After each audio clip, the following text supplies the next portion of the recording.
Bonjour à toutes et à tous et bienvenue dans le podcast La Sueur. On est aujourd'hui avec Benoît God of War Saint-Denis. On est à Biarritz, là où maintenant tu t'es exporté un petit peu pour tes camps d'entraînement et là où tu t'entraînes. Et on va en parler là où Daniel Voirin te rejoint, où tu amènes les sparring partners et on va parler de tout ça. Mais déjà pour commencer en fait, tu es revenu parce que là tu te sens mieux ici et que tu peux amener les gens qu'il te faut pour les camps d'entraînement ici chez toi. En fait, quand j'ai commencé l'aventure dans le MMA professionnel, j'ai commencé en rejoignant la team Venom qui était domiciliée à Paris avec Daniel Warin qui était le head coach de cette team. Au fur et à mesure du temps, j'ai eu voilà, cette team-là, elle s'est stoppée au bout de 2 3 ans, avec notamment le coronavirus qui a été une crise qui a duré quand même 2 bonnes années, enfin, et qui est toujours un petit peu d'actualité. Mais du coup, on a été délocalisé un peu à droite à gauche, en jouant un peu nos contacts avec la dimension sportive qui avait pris l'équipe. On a quand même réussi à avoir des lieux d'entraînement à Paris de qualité, mais je faisais 1 heure et demie de route pour aller m'entraîner. Donc ça faisait beaucoup, c'était prenant, c'était fatigant. J'ai la majorité de mon staff qui est ici.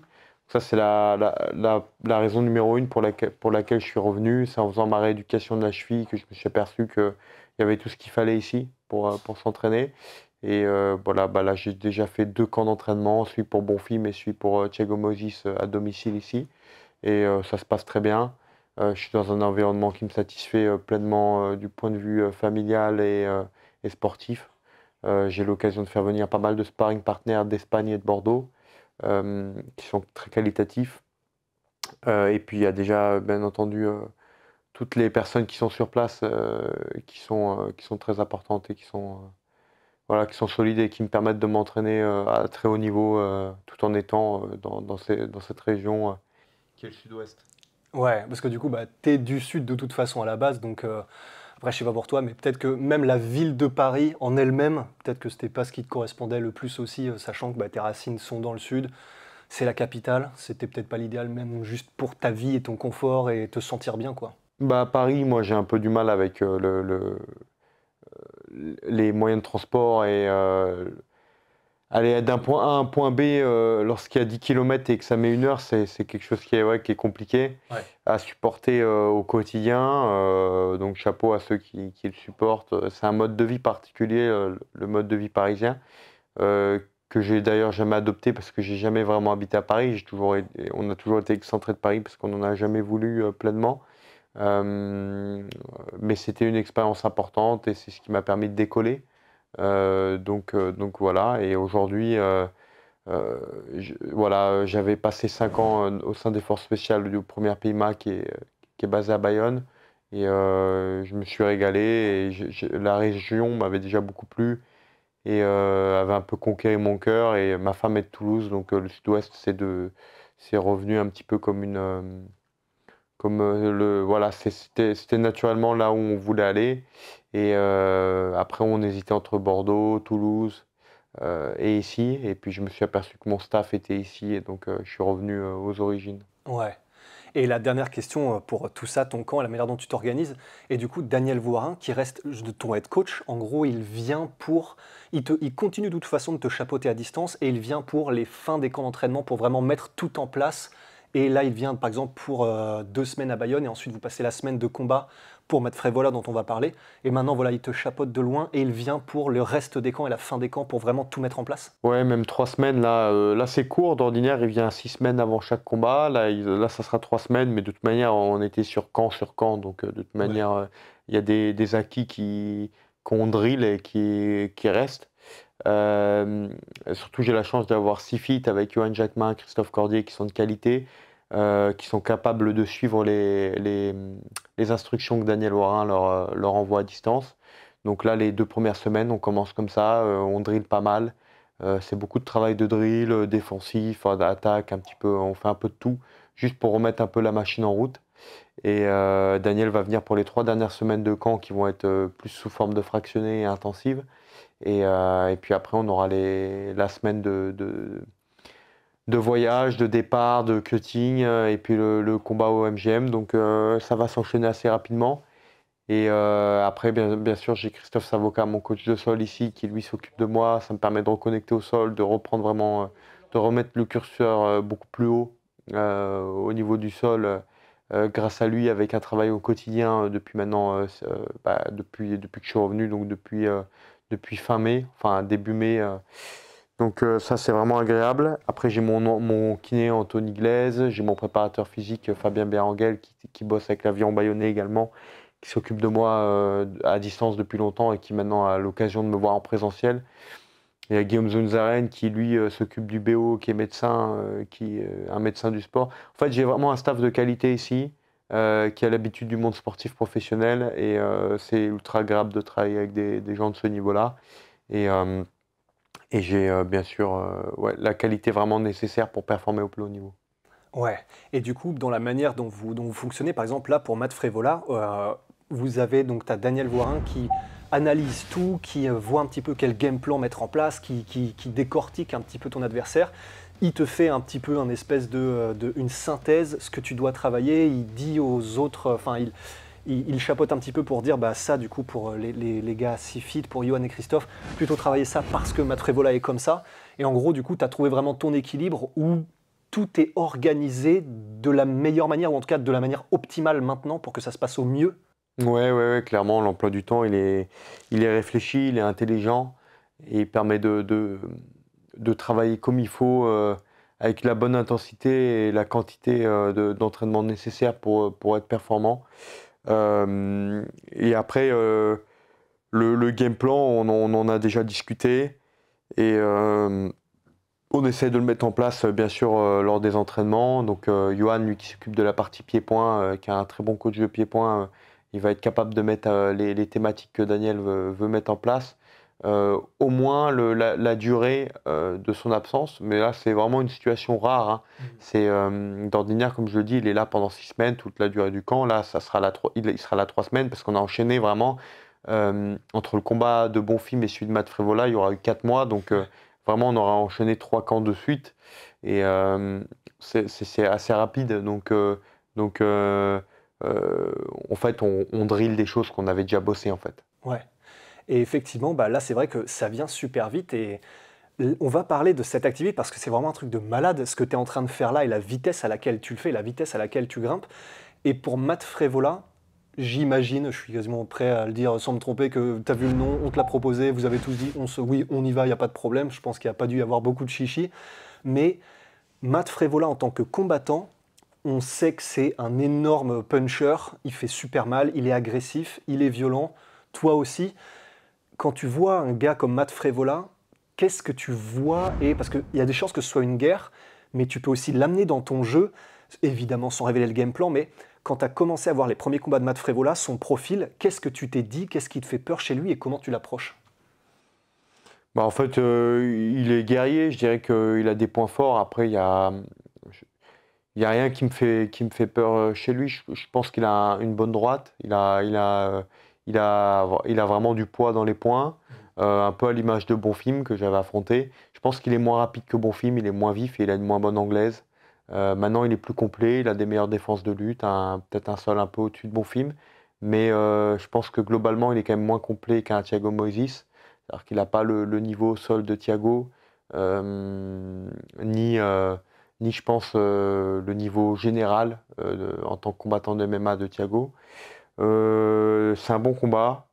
Et en fait, je savais que j'allais avoir un mec entre Dan Hooker et Diego Ferreira, donc entre le 9e et le 15e qui allait m'être proposé. Aussi rapidement, on s'en doutait pas. Donc c'est un petit peu ça qui a... Tout le monde est parti en vacances en fait et on a reçu... ce qui m'a permis aussi de me relâcher et d'être serein et de repartir sur des bonnes bases. Pendant 3 semaines, vraiment, je me suis relâché. Et on a eu cette proposition qui nous a pris un tout petit peu au dépourvu parce qu'on pensait que ce ne serait pas avant... au meilleur des cas, fin décembre, pour peut-être la dernière carrière de l'année, ou janvier-février. Donc voilà, ça arrivait vite. Et tant mieux, c'est que y a très peu de carrières à l'UFC qui ont été boostées comme ça. Voilà, bah, c'est que quelque part, le personnage, le style de combat plaît aux Américains. Et le MGM, c'est la carte américaine de l'année. Et ça va être l'occasion pour moi de montrer ce que je vaux à l'étranger, mais plus dans cet Apex qui est quelque part un petit peu le dojo des stars, mais vraiment aux yeux du grand public, même si vu le prix des billets, c'est pas le grand public non plus, mais aux yeux du public américain et notamment du public new-yorkais. Ouais. Et pour Matt Frevola, du coup, quand tu vois un gars comme ça, c'est un peu comme bon film finalement, mais tu sais que ça va être potentiellement très brutal, très violent, que ça va être une guerre. Est-ce que toi, tu as ça au fond de ta tête dans le sens, s'il y a une guerre, c'est mieux parce que dans le sens, ça, pour le public adore ça forcément, c'est du spectacle et ils adorent, en plus du fait que bah, pour toi, c'est efficace même martialement. Est-ce que tu es, entre guillemets, content d'avoir un gars où tu sais que ça va y aller, plutôt qu'un gars qui va être extrêmement calculateur, où ça va être un peu plus réfléchi, parce que du coup, tu sais que ça participe aussi au fait que l'UFC t'adore, les fans t'adorent, et que tu peux vraiment montrer ce que tu peux faire et en mettre plein les yeux aux gens.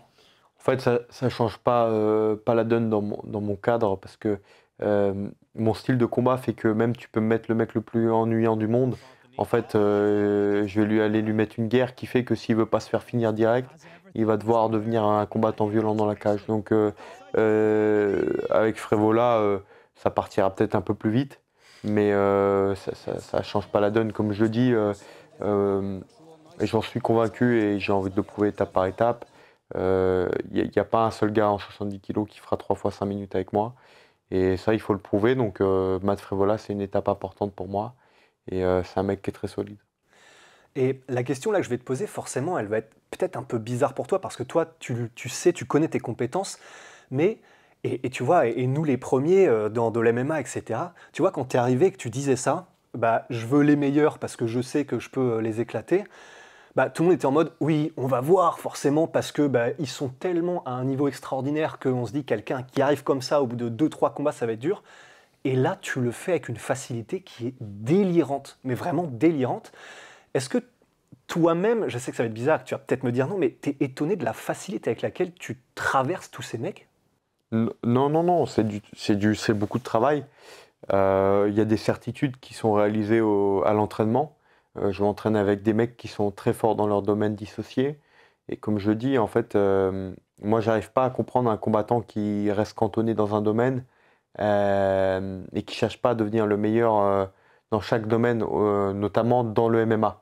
C'est-à-dire que il faut avoir le meilleur pour avoir le meilleur pied-point adapté au MMA, il faut avoir une bonne lutte et un bon sol. Parce que si tu te chies dessus de tomber, tu ne pourras pas exploiter pleinement ton pied-point, en tout cas pas à très haut niveau ou pas sur certaines gammes d'adversaires.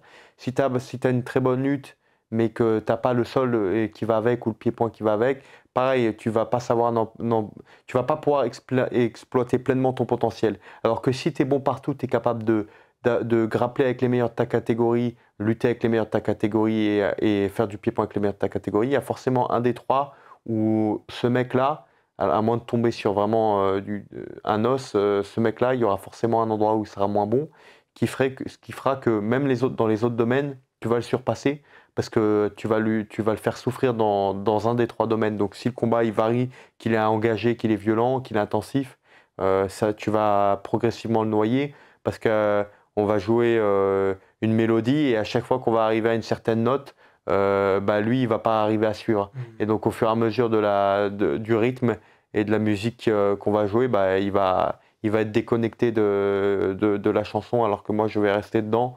Et donc, c'est vraiment ça que j'essaye de travailler et de mettre en place. Et après, bah, c'est pas facile, je m'entraîne dur, j'ai un staff de qualité. Et on a un emploi du temps qui me permet d'arriver prêt et performant le jour J. Et cette progression-là, tu vas faire 3 combats en 4 mois. Est-ce que, bah, comme tu l'as dit, ça vous a même vous-même un peu surpris, parce que même si toi, tu étais chaud, tu pensais que ça arrivait plutôt vers décembre. Là, le fait que tu enchaînes comme ça, forcément, ça rappelle Cody Garbrandt qui était passé de non classé à champion en l'espace de 12 mois. Est-ce que là, c'est parce que tu te dis, bon, je sais que je travaille dur et que je vois les compétences parce que j'affronte des très bons sparring et je vois où j'en suis, et que du coup, tu te dis, bon, bah, puisque je sais que j'ai ces compétences, autant aller le plus vite possible vers le titre, et que c'est pour ça que tu demandes des gars comme Gamrot, Fiziev, etc. Parce que tu te dis, bon, bah, là, si j'ai le limite dans 3 4 mois, si j'ai l'opportunité, bah, j'affronte soit le champion, soit vraiment top 2 top 3 quoi. Bah, bien entendu, hein, moi, ce que je rêverais, c'est qu'il y ait de temps en temps. Ça, c'est un truc que des fois j'envie un peu au Bellator, c'est que des fois ils ont ce tournoi qui permet d'aller rapidement à la ceinture. Ça n'existe pas à l'UFC, ça met du temps de devenir champion à l'UFC parce qu'effectivement, ça reste de l'entertainment et un business avant tout. Et donc, en plus d'avoir les capacités sportives, il faut avoir un supplément d'âme et être capable de vendre ses combats d'une manière ou d'une autre. Et aujourd'hui, on essaie on s'applique dans tous les domaines, également dans celui de jouer mon personnage à fond et de jouer nos cartes à fond. Et c'est ce qui nous permet aujourd'hui d'aller chercher ça. D'un point de vue sportif, j'ai aucun doute. Je sais que déjà aujourd'hui, si j'ai les capacités d'aller chercher les meilleurs, les gens attendent qu'une chose, c'est que je le prouve. Mais moi aussi, j'attends que ça. Et des fois, c'est long. Et là, effectivement, c'est un peu un coup de bol d'avoir cette opportunité de le prouver, mais rapidement. La problématique qu'on peut avoir dans une grande organisation comme l'UFC, c'est de devoir attendre 4 mois, 6 mois entre chaque combat. Et donc, il faut être patient. Je ne sais pas combien de temps a mis Makhachev pour être champion, ou Rafael Dos Anjos, ou dans la catégorie lightweight, même Khabib, je crois que ça a mis pas mal d'années. Et parce que justement, on met du temps à te donner des opportunités, mais si tu es prêt physiquement et sportivement, et que à tout ce que l'UFC te propose, tu dis oui, en fait, à un moment donné, ils vont se dire, bon, ce mec-là, il faut qu'on lui taille un chemin, et on va commencer à marketer autour de lui, et on va commencer, je l'ai déjà dit plusieurs fois, le MMA, c'est pas compliqué, il faut arrêter de faire des calculs mathématiques pour quelque chose qui est simple. En fait, c'est combattre et gagner. Et donc, il faut avoir le niveau sportif pour le faire, être dans les bonnes conditions physiques, avoir un staff qui croit en toi et qui te pousse, avoir entre guillemets la foi et aller chercher ça. Et après, d'un point de vue business, pareil, il faut être bien entouré, avoir un staff de qualité. Et moi, j'ai cette chance-là. J'ai ma femme qui m'aide beaucoup dans notre aventure, qui est une aventure familiale aujourd'hui. Et voilà, on a tous la foi d'aller le plus loin possible et on pousse dans cette direction. Est-ce que tu vois le changement de statut, même dans ta vie de tous les jours, que ce soit par rapport aux gens dans la rue, par rapport aux propositions de sponsors ou de passer à la télé, ou etc. Là, est-ce que tu vois le statut, enfin, nous, dans le monde du MMA, on a l'impression que tu as explosé littéralement en popularité, et depuis les UFC Paris, et puis le dernier encore plus, et puis le fait que tu prends des gars qui sont des monstres, ça, tu le ressens, ça, maintenant? Bah, forcément, hein, au fur et à mesure que. En fait, c'est une logique implacable. Quand tu es le meilleur sportivement, personne ne peut t'ignorer. Donc, faut continuer à travailler dur pour battre les meilleurs. Et voilà. Et l'objectif, c'est vraiment de devenir champion dans cette catégorie de poids qui est assez relevée et qui permettrait voilà, de marquer, d'écrire un peu les lettres de noblesse associées à mon nom, en gros, au sein du UFC. Donc, c'est vraiment ce qu'on veut mettre en place et ce qu'on essaye de faire au quotidien. Et bien entendu, les sports de combat, il y a une partie de la gloire qui est associée à ce sport parce que tu te mets en risque à chaque fois que tu combats. Et donc, ça va avec la prise de risque de ces combats prestigieux et de ces adversaires relevés. Et ça, et même des gens, tu le sens, genre dans la rue, ils te reconnaissent plus souvent, tu t'es plus demandé, c'est palpable même maintenant, le fait que tu es vraiment de plus en plus populaire? Oui, oui, il y a une popularité qui grimpe, donc forcément il y a plus de sollicitations, comme tu le dis, hein, de la part de partenaires, de sponsors, plus d'intérêt, notamment avec le MMA en France qui a un intérêt qui a grandi. On le voit aujourd'hui, c'est vraiment devenu le sport de combat en France qui commence à prendre un peu toute la place. J'en discutais avec un jeune amateur en boxe anglaise qui me disait qu'effectivement, il trouvait que le MMA prenait beaucoup de place dans l'espace médiatique et en général sur le territoire français. Et donc forcément, si tu es performant si tu fais partie de la petite communauté d'athlètes qui est très performant à haut niveau, tu, tu prends le décollage avec ce phénomène MMA qui est arrivé en France depuis 2 ans maintenant. Et si jamais à un moment donné tu arrives à un niveau de célébrité où on t'arrête dans la rue pour des demandes, des autographes, au niveau de ton caractère, tu penses que ça va le faire ou ça va être compliqué à gérer si t'es archi demandé partout Bah, tout le temps? ça fait partie du jeu, hein, tu Ouais. te mets, Ça fait partie du jeu, donc après, bien entendu, tu limites les sorties, tu t'arranges, tu fais des choses. Normalement, je pense que si tu as la popularité et la reconnaissance du grand public et des gens sans l'argent, je pense que c'est compliqué. Ouais. Et je pense qu'il faut avoir le moyen de te mettre à l'abri financièrement avec cette popularité qui te permet de vivre quand même relativement tranquillement en dehors des sorties, des grandes sorties populaires. Ça, j'en discutais un peu avec Cyril lors du dernier UFC Paris. C'est normal, hein, ça va ensemble. C'est tout ce qu'on peut souhaiter. On ne peut pas cracher dans la soupe hein, si tu deviens populaire parce que c'est un sport qui est populaire et que tu fais partie des ambassadeurs français de ce sport. C'est normal de, d'avoir ton image associée à un engouement populaire et il faut respecter les gens qui te soutiennent aussi au quotidien, même les gens qui le font à la plus petite échelle. Et ça peut être qu'un plaisir. Maintenant, bien sûr, pour la santé mentale de l'athlète et de sa famille, il faut arriver aussi, je pense, à se protéger de ça. Aujourd'hui, on n'en est pas encore à ce niveau-là. Et je pense que ça reste quand même un sport qui est incomparable au football. Il n'y a pas le statut Mbappé non plus. Et ça, je ne le souhaite pas. Et voilà, il faut pas s'enflammer. On fait étape par étape. Pour le moment, c'est un engouement qui, justement, juste est une force mentale supplémentaire parce qu'on sent quand même un soutien quotidiennement. Et tant que c'est sain comme ça, c'est bon. Et puis un jour, si on a le bonheur de vraiment monter les dernières marches qui restent à gravir, bah, on gérera la situation. Et justement, par rapport à cet aspect-là, sponsor, financier, etc., on a eu très récemment d'ailleurs en welterweight John Makdessi qui a, en gros, il a été en mode maintenant j'en ai trop marre, je m'en fous, je publie le truc. Et il a publié, tu sais, sa fiche de paye, sa facture. Et en gros, il était à l'UFC, je crois, il y est depuis peut-être 10 ans, un truc comme ça. Et c'est vrai que c'est horrible parce que c'était vraiment ridicule par rapport à son expérience, au fait qu'il a l'UFC depuis si longtemps. Est-ce que ça, maintenant que tu as atteint ce statut-là, c'est un truc, vous arrivez à, c'est bon, c'est passé à côté parce que comme vous avez les sponsors qu'il faut, etc., c'est plus un problème? Ou est-ce que ça continue d'être un truc qui est à l'arrière de ta tête et qui est chiant parce que tu voudrais pas avoir à t'en soucier, mais le fait que le MMA soit pas encore le sport comme le foot, ça reste un problème? En fait, le MMA, c'est un sport qui est difficile parce que c'est un sport qui est très exponentiel. C'est-à-dire qu'entre le champion et le cinquième de sa catégorie, il y a une énorme différence. Entre le cinquième et le dixième, il y a une énorme différence. Les différences sont encore plus marquées que dans le foot ou dans le rugby, où il peut y avoir une différence entre le demi d'ouverture et le pilier. La différence, elle est énorme en termes de salaire. C'est-à-dire que tu peux avoir un mec à plusieurs dizaines de millions par an, le champion, et tu vas avoir le cinquième qui va être à pas loin du million dans l'année, et le dixième qui, lui, va être peut-être à 200, 300 000 à l'année, et le quinzième qui, lui, en bénéfice net, va être maximum à 50 000 de bénéfices dans l'année. Donc en fait, la différence, c'est un sport qui est très ingrat parce que c'est vraiment exponentiel. C'est-à-dire que c'est pas parce que tu es à l'UFC et que tu arrives à y rester que tu vas gagner bien ta vie, en fait.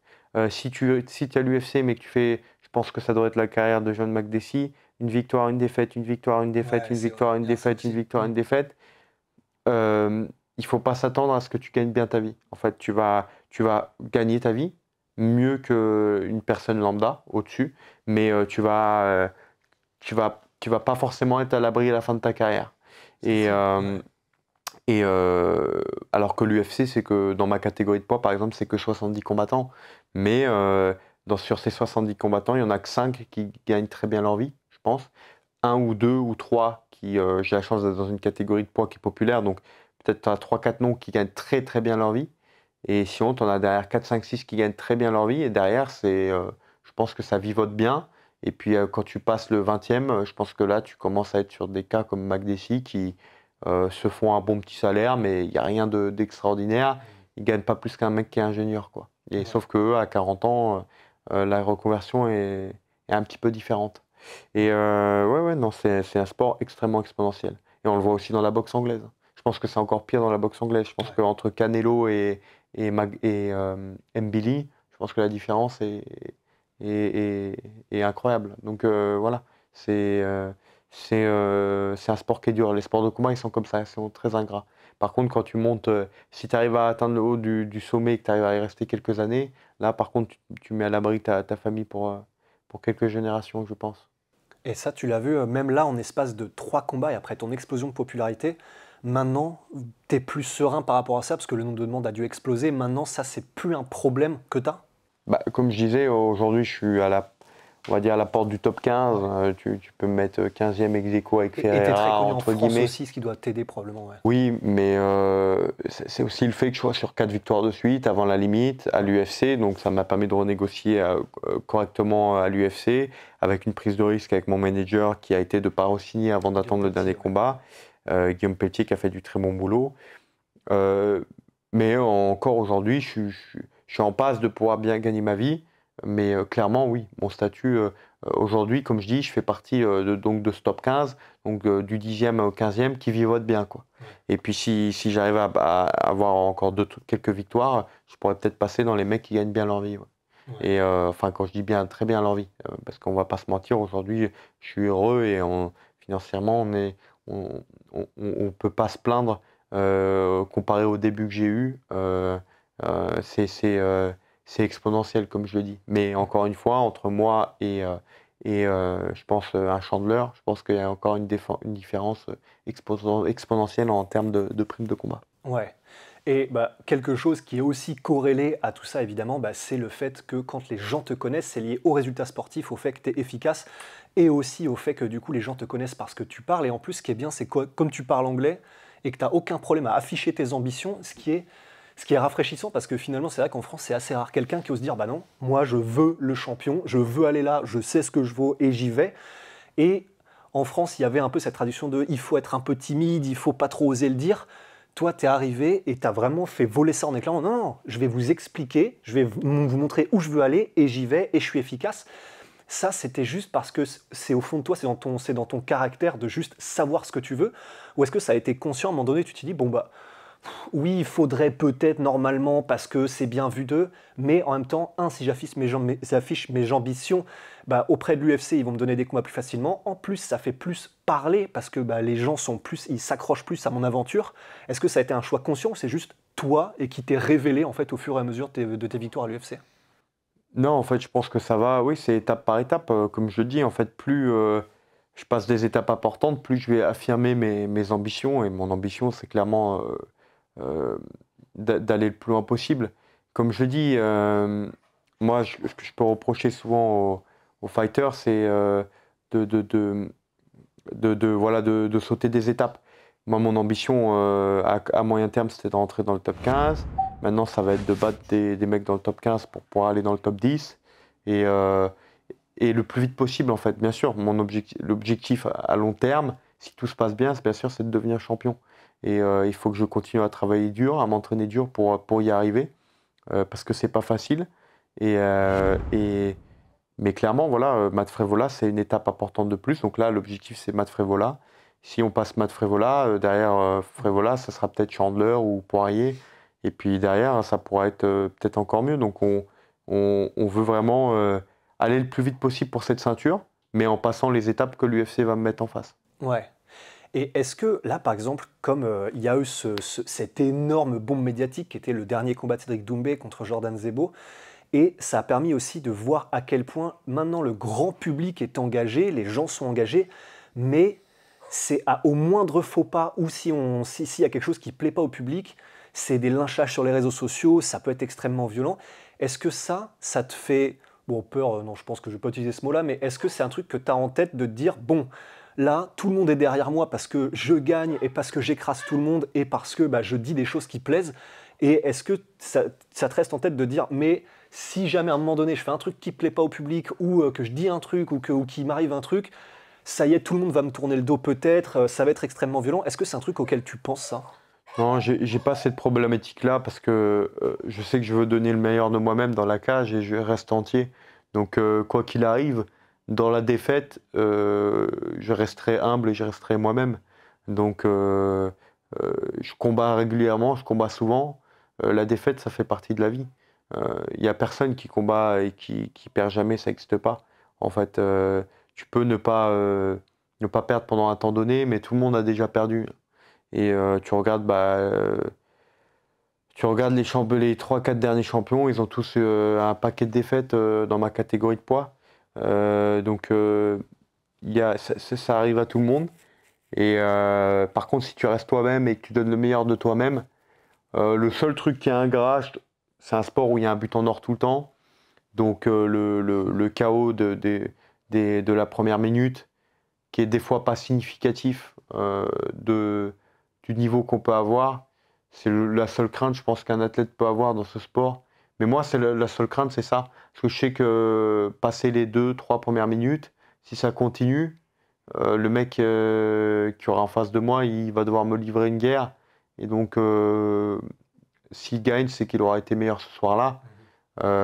Voilà, le seul truc qui est un peu ingrat dans ce sport, c'est qu'il y a ce côté. Où tu peux pas montrer ce que tu sais faire. Voilà, la première. Mais je pense que j'ai le bonheur d'avoir un menton solide, donc c'est, c'est- ça me, ça me permet d'ignorer un peu ce facteur-là, parce que euh, c'est pas près d'arriver.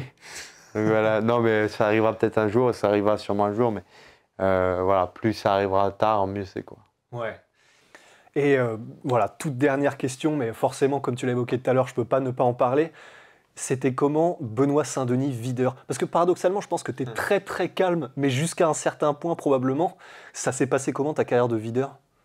Non, bah très bien, bah, parce que justement, ce côté calme, en fait, quand vraiment je prenais une action, elle était avec un bon timing, on va dire, en général. Et voilà, donc il y en a il y a quelques énergumènes qui ont passé les portes battantes tête en avant, quoi. Mais non, en général, bah, j'avais déjà commencé le jiu-jitsu brésilien, et du coup, ça te permet d'acquérir des skills qui vont te permettre de te faciliter la vie. Moi, ce qui m'a impressionné dans le monde de la nuit, et même dans le monde de la sécurité privée, de l'armée, de la police, c'est les gens qui font usage de la violence sans en avoir aucune maîtrise. Et donc, qui vont vraiment au talent, au feeling. Et après, des fois, qui s'étonnent que ça part en n'importe quoi.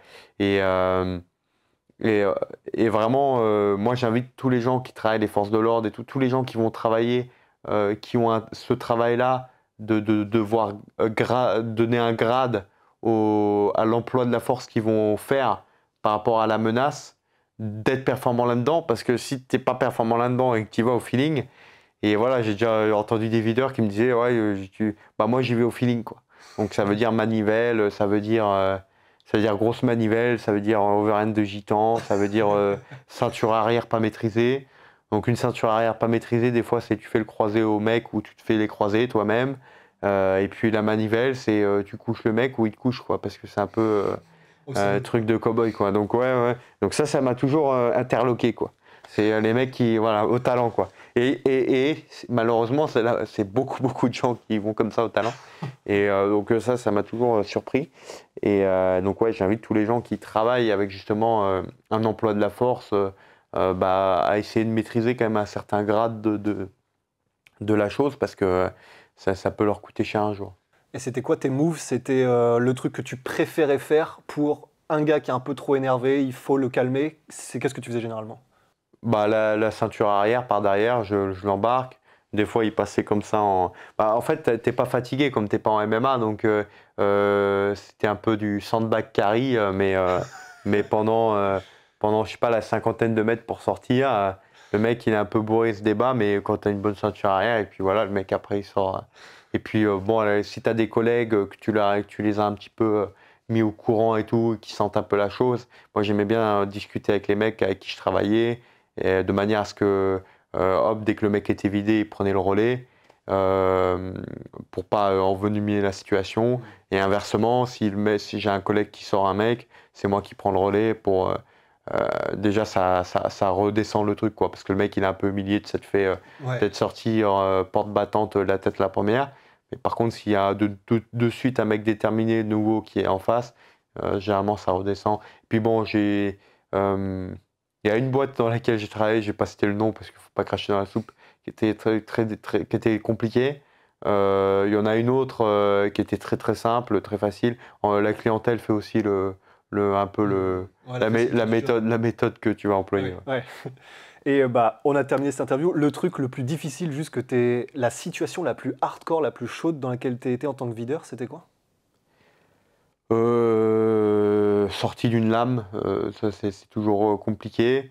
Donc il faut intervenir rapidement avant que l'outil soit utilisé. Et donc arriver de côté ou de l'arrière, en l'occurrence, ça a été le cas, ça a été une ceinture arrière très puissante avec un... Là pour le coup, c'est le seul moment où, comme tu dis, là je vais être violent par contre, c'est-à-dire que il avait mangé un slam, peut-être la première Sur le béton. sur la piste de danse, parce que là il y a des choses qui sont pas acceptables. C'est-à-dire que le grade de violence, à partir du moment où quelqu'un va mettre potentiellement la vie de quelqu'un en danger et prend même bourré, hein, c'est pas une excuse. Si la personne a pris la décision de pouvoir potentiellement atteindre la vie d'autrui, et ben moi qui suis responsable en partie de la sécurité dans l'établissement, je vais prendre la décision de potentiellement t'ôter la vie ou en tout cas d'utiliser tous les moyens en place dont je dispose pour mettre fin à ce truc-là. Donc là, ça s'est bien passé, c'est-à-dire que le mec il était sonné au sol, il a lâché tout de suite et après on l'a sorti, il a perdu une dent dans l'histoire et puis c'est tout, quoi. Mais oui, ça fait toujours... ça c'est compliqué parce que il y en a qui vont rester un peu scotchés et qui vont attendre, et si le mec il est déterminé au moment qu'il fait la gestuelle, là le mec était... on a été rapide et le mec était à moitié... comme le mec était bourré, ça facilite la chose. Et en même temps, oui et non, parce que voilà, un mec qui est bourré, qui est déterminé, il peut être quand même rapide à utiliser sa lame. Donc c'est jamais une situation agréable, la lame, parce que des fois aussi, ça se passe bien aussi, mais t'en prends un peu au passage. Et donc les points de suture, c'est jamais facile, c'est jamais agréable. Et sur ce, merci. Oui, donc si jamais c'était un cambrioleur en série qui passait chez Cyril et chez toutes les stars du MMA, voilà, on s'arrête là parce que sinon ça va finir en slam dans le salon de Benoît Saint-Denis, ce serait pas désirable. Merci beaucoup en tout cas Benoît, et puis bon courage pour la suite. Merci beaucoup. Prends soin de toi, et puis à très bientôt. Merci à toutes et à tous d'avoir suivi, et à la prochaine.